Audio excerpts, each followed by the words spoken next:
E de forma bem atuante na Câmara Federal, o deputado delegado Pablo, filiado ao PSL do Amazonas, tem apresentado projetos que são de grande relevância, principalmente nesse período de pandemia.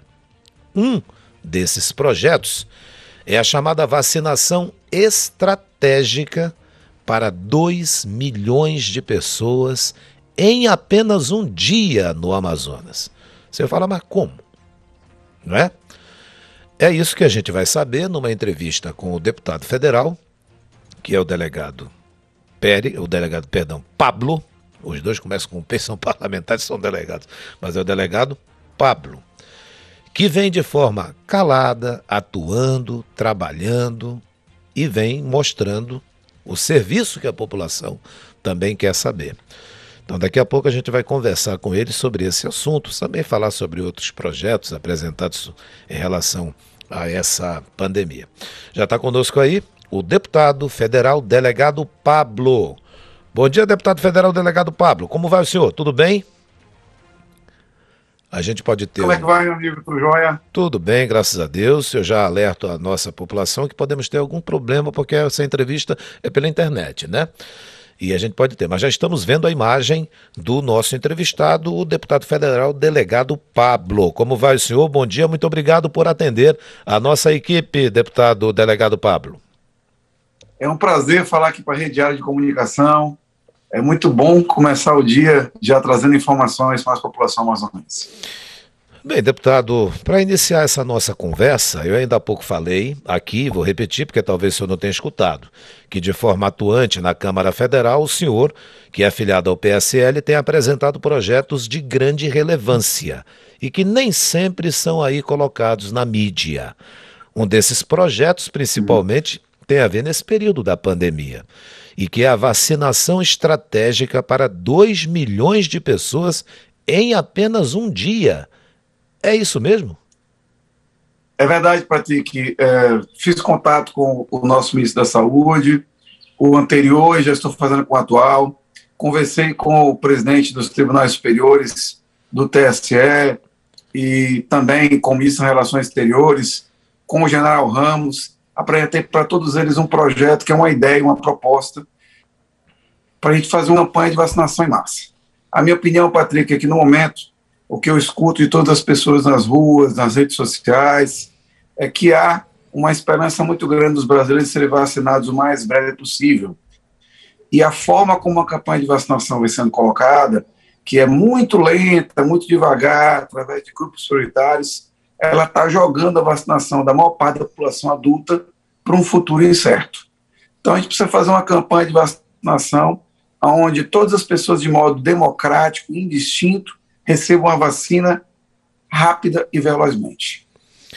Pois e você sabe, Patrick, da minha origem, né? Da Sim. Polícia Federal, então passei a vida planejando a operação. Sim, já não Planejei só, mais uma agora. não só já conheço a origem do mais uma senhor, agora. como delegado federal aqui no Amazonas, já entrevistei o senhor bem lá atrás e o senhor não mudou em nada nesse aspecto de preocupação.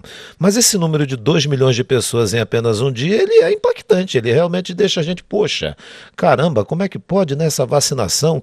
E o senhor disse que já conversou com o ex-ministro da Saúde e conversou com o atual Sim. também, não é? Sobre esse assunto? Sim, o atual estou com uma agenda para falar com ele pessoalmente, já antecipei um pouco do assunto.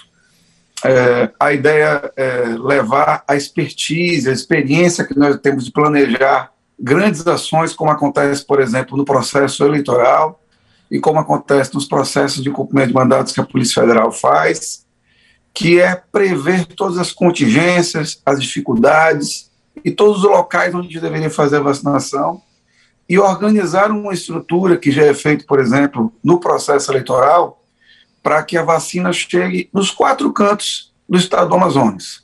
Se você parar para pensar, Patrick, durante as eleições, nós conseguimos fazer com que todas as urnas, todas as pessoas que trabalham no processo eleitoral, num único dia, levem a democracia para todos os amazonenses.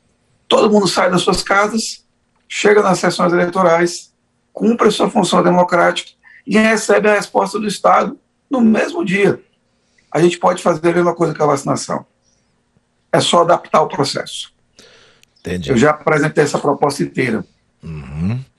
E quem ouviu essa apresentação do senhor, aquele ministro que não é mais, o Pazuello, e o atual, que o senhor já tem agenda já marcada com ele também, gostou da ideia ou chamou o senhor mas isso não pode ser? Pode sim, se faz na votação, lá na época da votação, pode sim.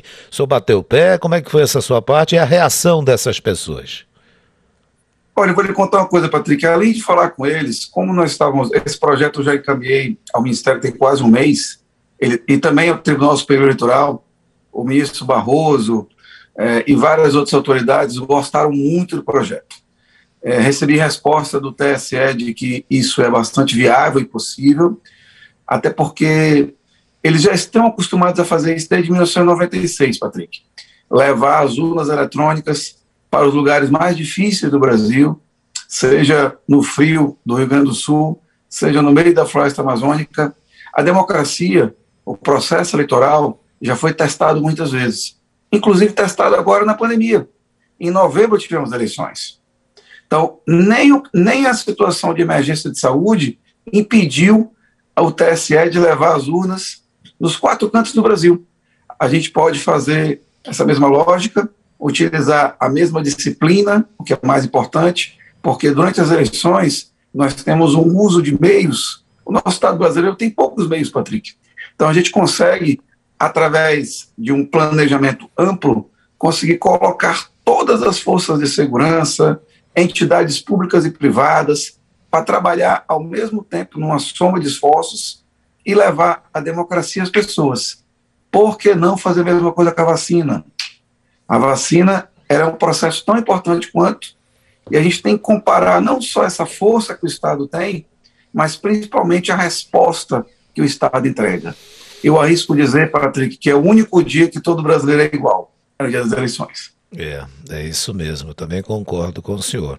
Bem, então, na sua avaliação, o que o senhor acredita mesmo para estancar essa pandemia é uma vacinação em massa, como esse projeto que o senhor já mostrou para as autoridades, de que é possível vacinar sim 2 milhões de pessoas no único dia. Eu usei como parâmetro nosso estado do Amazonas. Aqui a gente consegue fazer, eu já participei de 4 pleitos eleitorais pela Polícia Federal, e neles eu tive a oportunidade de trabalhar tanto no interior quanto no estado do Amazonas. Os mesários, a Justiça Eleitoral, as forças policiais e todo o planejamento para se levar as urnas eletrônicas, ele já está idealizado. E a gente consegue fazer eleições aqui no Amazonas, que é um lugar com particularidades e peculiaridades diferentes de qualquer outro lugar. Para você ter ideia, eu, na busca por vacinas, falei com autoridades como as embaixadas dos Estados Unidos, Israel, e também outras autoridades que já têm vacina em grande quantidade, e todos eles ficaram maravilhados com o projeto. Inclusive disseram que como é que eles não tinham tido essa ideia antes, porque a democracia existe em todos os países do mundo ocidental. Então, levar a vacina do jeito que se faz eleições é um projeto vencedor que, se consegue ser realizado no Amazonas, pode ser realizado em qualquer lugar do mundo. Pois é, e o senhor falou que já que conversou com essas pessoas todas, né? E aí a gente lembrou aqui do spray israelense, sabe? Essa ideia do spray israelense que pode ser usado no tratamento contra a Covid-19. O senhor propôs que ele fosse enviado aqui para o Amazonas, né? Houve alguma aprovação do Ministério da Saúde? Esse spray ele está em fase de estudo experimental.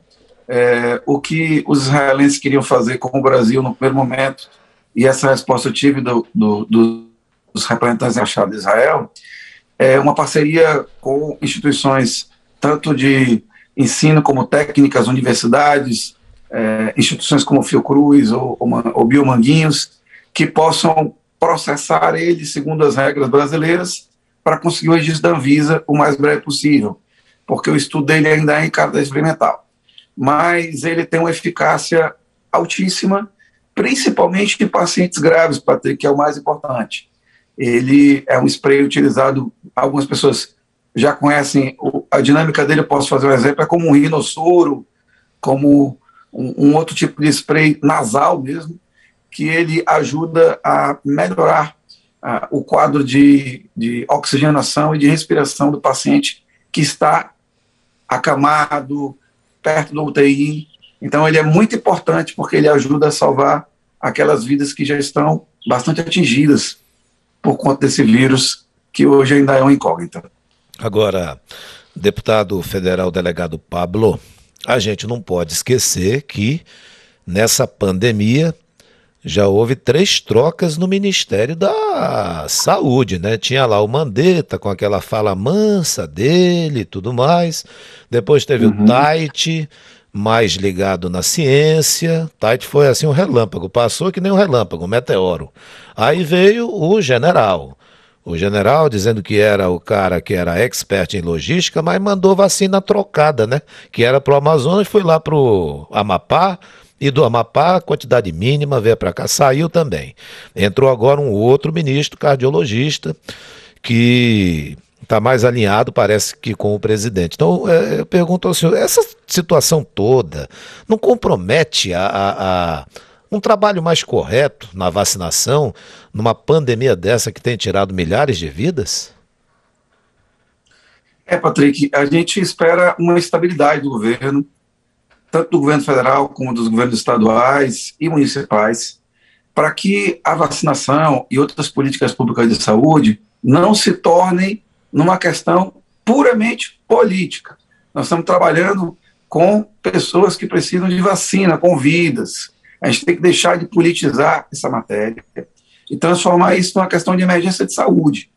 Por isso que eu me debrucei, apesar de não ser papel meu, de não ser um projeto de lei, mas sim um projeto de uma ação de saúde, e apresentei essa ideia de vacinação coletiva, em larga escala, de muitas pessoas ao mesmo tempo, porque o que a gente escuta, como eu te disse, o que eu ouço, seja nas ruas, seja nas redes sociais, é a população se questionando que dia a vacina vai chegar neles.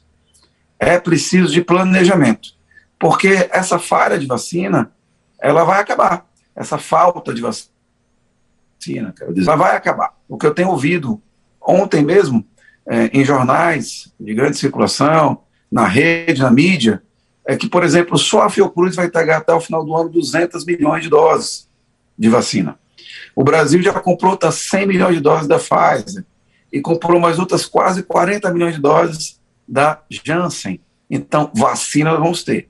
O que nós precisamos é de plano de ação, de mecanismos que a gente consiga vacinar todo mundo. Porque quem está querendo voltar a trabalhar, quem está em casa porque precisa, porque foi forçado, e as pessoas que estão com dificuldade de colocar comida dentro de casa, elas precisam ser vacinadas para a economia voltar a funcionar. Bem, deputado delegado Pablo, queria mudar um pouquinho de assunto com o senhor, mas ainda nesse tema, porque o senhor tem viajado bastante, tem acompanhado as ações do governo federal para com a nossa Manaus, o nosso estado, e eu não posso deixar de perguntar ao senhor como é que o senhor vê o trabalho do governador, se é que eu posso dizer que é trabalho do governador, mas a ação, as ações do governador do Amazonas em relação ao trato com a pandemia. Os fatos falam por si. Nós vivemos desde o ano passado, mesmo antes da pandemia, uma crise de saúde sem precedentes, nunca antes vista. Crises que se sucedem, primeiro crises com profissionais de saúde, nós acompanhamos aí uma luta do governo com os profissionais de saúde, nós acompanhamos uma crise de falta de insumos, de medicamentos, de uma série de outras coisas, e essa crise começou a escalar para a falta de leitos, e com a chegada da pandemia do coronavírus, essa fratura ficou cada vez mais exposta. O que a gente tem visto depois que a chegada do coronavírus ao estado do Amazonas é superlotação de hospitais, falta de coisas básicas, como aconteceu na crise do oxigênio. Então, isso tudo também é uma demonstração de que o governo não está preparado, não está levando a sério a crise. Eu não acredito. Quando eu vi a situação da falta de oxigênio, por exemplo, Patrick, aquilo é um absurdo. Desde agosto do ano passado, que o estado do Amazonas vem recebendo informações do aumento da necessidade de insumos, entre eles o oxigênio. Então, isso não foi uma novidade, não foi uma situação onde o estado tropeçou nela. Na verdade, faltou planejamento, faltou estudo, faltou conscientização e acabou faltando amor ao Amazonas também, porque a gente não pode tratar a saúde do estado do Amazonas dessa forma. Entendo. Bem, essa redução do imposto aí afetando de novo o polo industrial de Manaus, hein? O governo federal tira com a mão, dá com a outra, depois dá com a mão, tira com a outra. Como é que o senhor vê isso aí também? É a nossa luta diária, amigo Patrick. Como diria Branico, manter a Zona Franca viva é o preço da liberdade, que é a eterna vigilância.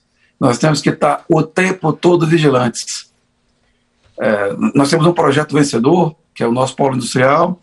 Esse projeto causa-se em todos os outros lugares onde não tem uma situação como essa, porque eles não entendem a importância da Zona Franca de Manaus para a preservação ambiental, para a manutenção de empregos. Então, a gente tem que manter todos os polos que existem aqui. O eletroeletrônico, estávamos na luta pela manutenção do polo duas rodas a partir das bicicletas, conseguimos rever. E no mesmo dia de rever, o Ministério da Economia vem com outra proposta, tentando atingir agora um outro segmento. Isso já foi tentado antes, o governo Dilma tentou fazer parecido. Nós tínhamos aqui já uma crise como essa, que levou para longe da produção daqui do estado do Amazonas os tablets. Então a gente não vai deixar isso acontecer novamente. Nesse caso, a federal é bastante unida, a gente deixa de lado todas as divergências que existem políticas, lutamos juntos pela Zona Franca de Manaus, e eu acredito que não vai passar. Assim que eu estiver em contato com o Ministério da Economia novamente, ontem tentei fazer contato já com o ministro Paulo Guedes e não recebi resposta, mas já mandei mensagens para todos eles, e agora, a partir dessa manhã, que é quando a gente recebeu a notícia, já foi no final do dia de ontem, vou me empenhar, juntamente com os nossos amigos deputados federais e senadores do Amazonas, para que a gente mantenha intactos todos os benefícios. E o que eu digo, incentivos não, redução de desigualdades, que a Zona Franca de Manaus tem. É isso.